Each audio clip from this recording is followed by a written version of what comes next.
आपके पूर्वज न कल कायर थे न आज कायर हैं। अपने अंदर के पुरुषार्थ को पहचानिए, लालच से बाहर निकलिए। किसी का मकान, किसी की बेटी आपके घर में दुल्हन बन के आ गई तो आपकी तमाम ख्वाहिशों का उसके ऊपर ठेका नहीं है।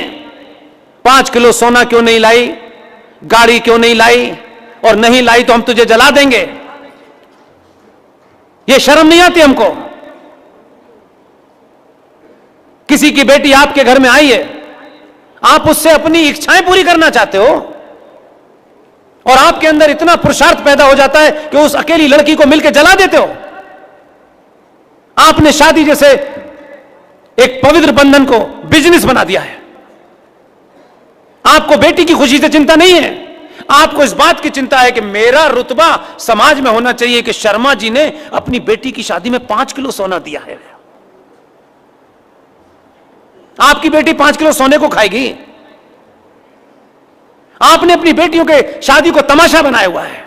आप विज्ञापन देते हैं अखबारों में, लंबाई, चौड़ाई, मोटाई, पतली, नाक। शर्म नहीं आती?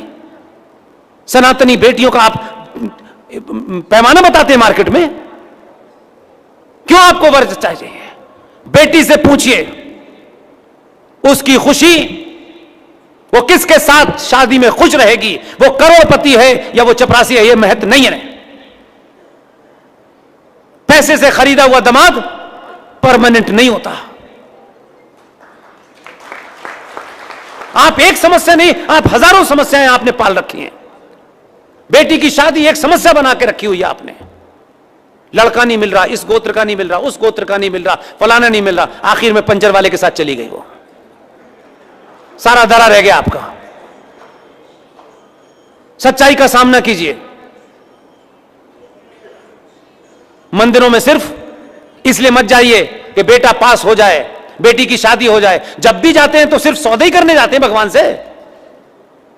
कौन सी आस्था के लिए जाते हैं? कोई आस्था नहीं है आपकी।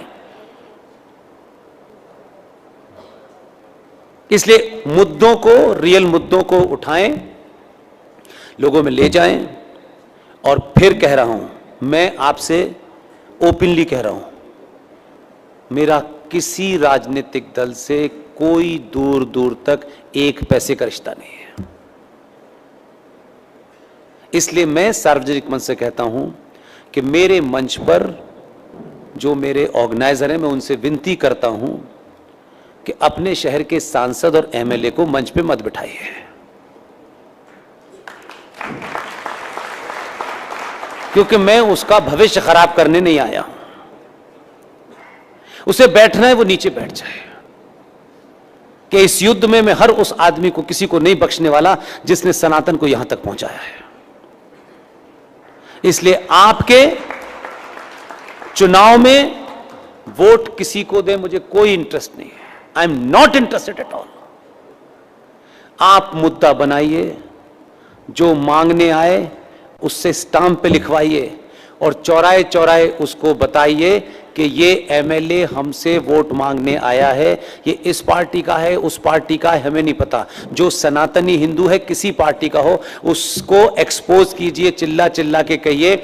आने के बाद प्लेसेस ऑफ वर्शिप एक्ट जो पूरे देश में लागू है, लेकिन संविधान की धारा 252 ब्रैकेट में 252 ब्रैकेट में 2, ये धारा राज्य सरकारों को एक ताकत देती है।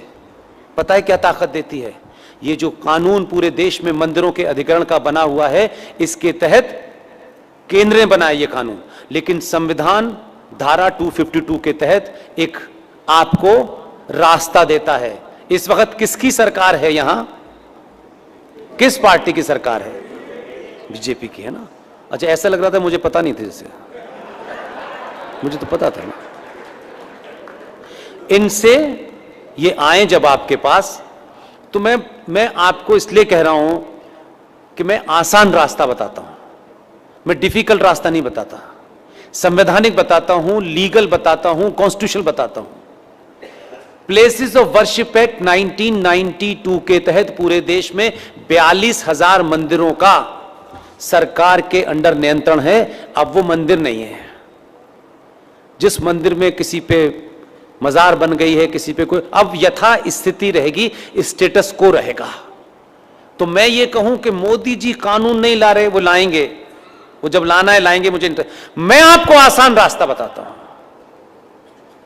भारत का संविधान आर्टिकल 252 ब्रैकेट में 2 के तहत एक रास्ता देता है देश की विधानसभाओं को, और वो रास्ता यह है कि इस कानून के खिलाफ ये जो अभी आएंगे, अभी तक तो पट्टा डाले हैं, उस वक्त चादर ओढ़ के आएंगे और बड़ी बड़ी बातें करेंगे।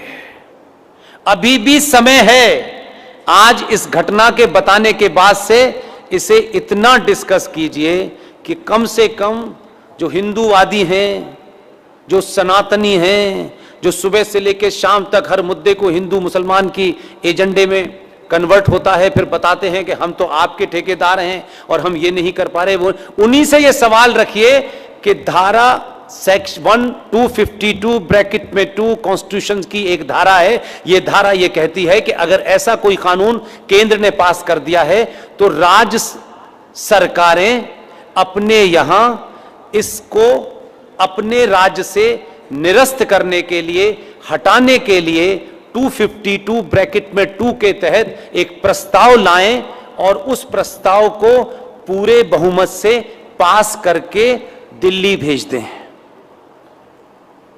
मेरी बात फिर सुनिएगा, वर्तमान विधानसभा में अभी आपका बहुमत है जैसा आप मानते हैं, इनसे कहिए कि नेतागिरी बंद करो, एक विशेष सेशन बुलाओ और उस प्रस्ताव को रखो कि प्लेसेस ऑफ वर्शिप एक्ट को कर्नाटक की भूमि से निरस्त किया जाए।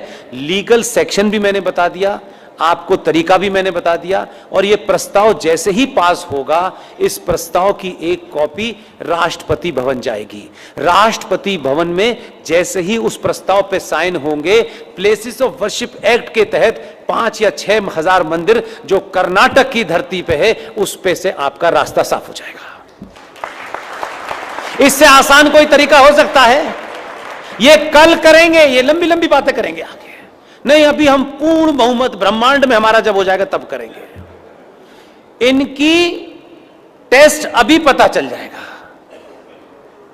बंगलौर के गणमान्य लोगों, एक बार करके देखो, पूरी दुनिया और पूरे देश में मिसाल बनेगी। हर राज्य में यह शुरू हो जाएगा। गुजरात में बोल के आया हूं, यह ताकत संविधान में कोई इलीगल नहीं है कि आप बैठ गए सुबह से लेकर शाम तक बिरयानी खा रहे हैं, बस आपके पास काम है, लेकिन इसके लिए हर संडे कोई रखें विधानसभा में। इस राज्य के जितने भी एमएलए हैं जो ये भरोसा दिलाते हैं कि हम आपके हैं, हम हिंदू हैं, उनके हिंदुत्व का लिटमस टेस्ट कर लीजिए। अभी समय है, जब तक भंग नहीं होती विधानसभा तब तक ये प्रस्ताव पारित भी कर दें। दिल्ली में दोनों आपके अपने,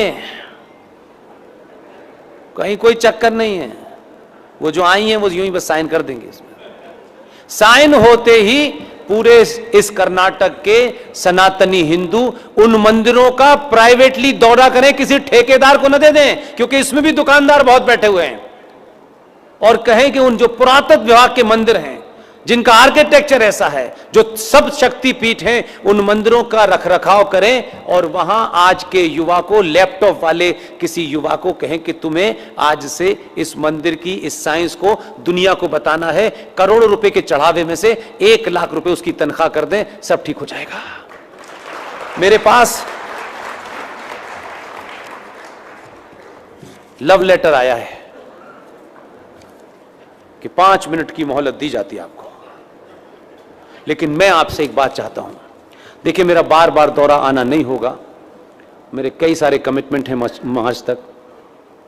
आपके मन में कोई भी बेटा बेटी, मां बहन भाई, कोई भी हो, मैं जो कुछ भी बोलता हूं, जो कुछ भी आपने सुना, जो कुछ आप सुन रहे हैं, एक तो मेरी विनती यह है कि आप हमारी मदद 2 तरीके से कर सकते हैं। आप जब भी वी सपोर्ट पुष्पेंद्र कुलश्रेष्ठ जो चैनल है, उस चैनल को जब आप देखते हैं तो आपको जो भी बात मेरी अच्छी लगे, आप ये तय करें कि 10 लोगों को उसके साथ शेयर करना है। सिर्फ 10 लोगों के साथ। सिर्फ शेयर कर दें, जो भी स्पीच आपको मेरी ठीक लगती हो, जिसमें आपका कोई एजेंडा आपके इंटरेस्ट का हो, उसे शेयर कर दें। ये बात इस हॉल में 5,000 लोग हैं, 10,000 लोग हैं, इसको करोड़ों तक मैं नहीं पहुंच सकता। मेरी शारीरिक क्षमता भी है, मेरी पारिवारिक क्षमता भी उतनी नहीं है, मेरी आर्थिक क्षमता भी उतनी नहीं है। मैं सबसे आसान तक